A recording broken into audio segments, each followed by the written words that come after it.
अस्सलाम वालेकुम जोशीले ट्रैवलर्स। उम्मीद है तमाम दोस्त खैरियत से होंगे। क्या आप भी कनाडा विजिट करना चाहते हैं लेकिन परेशान हैं क्योंकि आपका पासपोर्ट फ्रेश है और बिल्कुल कोरे कागज़ की तरह पड़ा हुआ है? तो हरगिज़ परेशान नहीं हो, क्योंकि इस वीडियो के अंदर मैं आपके लिए 7 ऐसी टिप लेके आ रहा हूँ जिसको देखने और सुनने के बाद अगर आप उस पर अमल करते हैं तो गारंटेड रिजल्ट्स आपको मिलेंगे। मैं नहीं मानता। लेकिन शर्त यह है कि वीडियो को एंड तक देखना है। तो आइए आज के इस मज़ेदार टॉपिक को शुरू करते हैं, लेकिन पहले हमारे चैनल को सब्सक्राइब कर लें और नोटिफिकेशन को ऑन कर लें।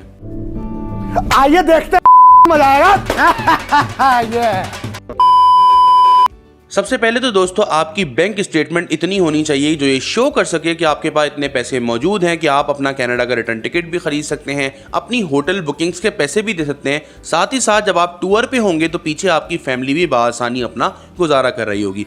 बहुत पैसा है मेरे पास। लेकिन इस बैंक स्टेटमेंट को बनाते हुए एक बात ज़रूर जहन में रखें कि आप जो पैसे अपने बैंक के अंदर डाल रहे होंगे वो हरगिज़ भी कैश डिपॉजिट ना हो, और ना ही आप पूरी अकाउंट के अंदर जो इनकम है वो एक साथ डाल लें। मिसाल है, अगर आपको 17 लाख की बैंक स्टेटमेंट बनानी है तो उसको पार्ट्स में डिवाइड करें मंथ्स के अंदर, और अगले 4 से 5 महीने के अंदर ये स्टेटमेंट बनाएं, और अपनी ट्रांजैक्शन जो कि खर्चे वाली ट्रांजैक्शन है, एक्सपेंस साइड है, वो भी आप एज इट इज़ रखें ताकि आपका अकाउंट जो है वो एक नॉर्मल अकाउंट लग सके। वो बचपन में ये मैथ्स का क्वेश्चन तो सबने किया होगा कि left hand side equals to right hand side. Same यही फॉर्मूला अप्लाई होता है टैक्स स्टेटमेंट में और आपकी इनकम स्टेटमेंट में। अगर आपकी इनकम स्टेटमेंट बोल रही है कि आपके बैंक अकाउंट में 18 लाख रुपए हैं और टैक्स स्टेटमेंट बोल रही है कि आप साल का 4 लाख कमाते हैं, तो आप खुद ही समझ सकते हैं कि आपका वीज़ा ऑफिसर आपको एक्सेप्ट करेगा या रिजेक्ट करेगा। अरे देवा, ये गड़बड़ है बाबा। अब जब आपकी बैंक स्टेटमेंट और FBR टैक्स रिटर्न्स बन चुके हैं, अब बारी आती है आपके ट्रेवल प्लान की। आपको अपना एक ऐसा धांसू सा ट्रेवल प्लान देना है जिसको देख के वीजा ऑफिसर हिल जाए कि यार इसको पूरी नॉलेज है कनाडा की। ये क्या है? और ये एक बकेट लिस्ट लेके आ रहा है कि कौन कौन सी जगहों को एक्सप्लोर करेगा और कौन कौन सी जगहों पे कितना टाइम स्पेंड करेगा। अगर आप एक वैग, मतलब कि जिसका ना कोई सर ना कोई पैर, ऐसा ट्रेवल प्लान देंगे तो 100% वीज़ा रिजेक्ट हो जाएगा। खत्म। दोस्तों अब जबकि आपका ट्रैवल प्लान भी बन गया है तो बारी आती है होटल बुकिंग्स की। तो ये जो होटल बुकिंग्स हैं ये आपके ट्रैवल प्लान से अलाइन होना बहुत ज़्यादा ज़रूरी है।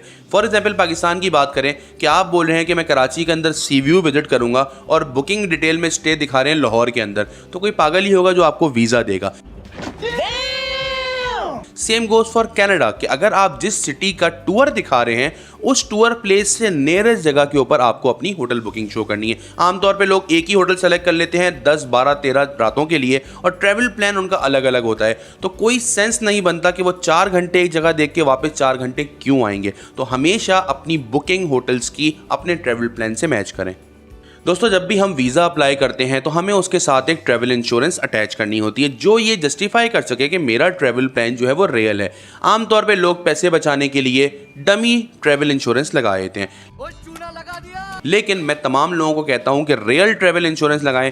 2 से 3 हज़ार रुपये का खर्चा आता है, लेकिन आपका ट्रैवल प्लान रियल लगता है क्योंकि आप एक कंपनी की ट्रैवल इंश्योरेंस दे रहे होते हैं जिसके ऊपर आपकी डिटेल्स भी होती हैं और आपका बुकिंग रेफरेंस भी होता है।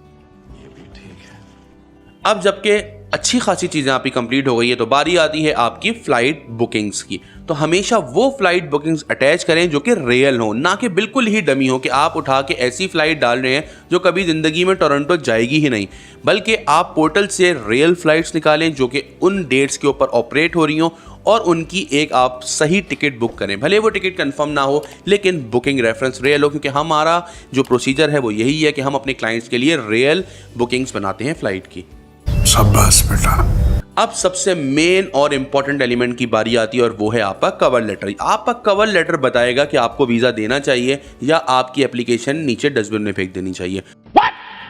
तो अगर आप भी चाहते हैं आपको वीज़ा मिल जाए दोस्तों, तो ये कवर लेटर आपने इतना ज़बरदस्त लिखना है कि इसके पढ़ने के बाद वीज़ा ऑफिसर के आंसू आ जाएं और वो मजबूरन आपको वीज़ा दे दे।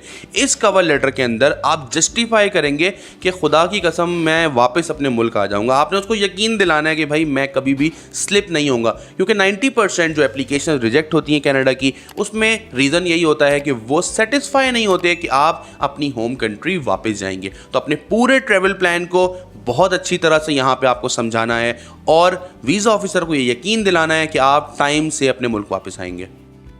तो दोस्तों ये 7 टिप अगर आप फॉलो करते हैं और तब भी आपका वीज़ा नहीं लगता तो दोस्तों आप एक सदके का बकरा जो है वो कटवा दें, क्योंकि आपकी किस्मत ख़राब चल रही है। तो इतना लाइफ खराब हो गया। इन 7 टिप्स से आपको वीज़ा मिलने की गारंटी बन जाती है। स्टिल अगर आपको लगता है कि इन 7 टिप के बावजूद भी मैं कंफ्यूज हूं और मुझे डाउट हो रहा है कि मेरा वीज़ा नहीं आएगा, तो हम मौजूद हैं, परेशानी की कोई बात नहीं, हमसे कांटेक्ट करें 033335998811 पे। हमारी टीम आपके वीज़ा सक्सेस रेट को इंशाल्लाह बढ़ा देगी। अपना बहुत ख्याल रखिएगा। अस्सलाम वालेकुम।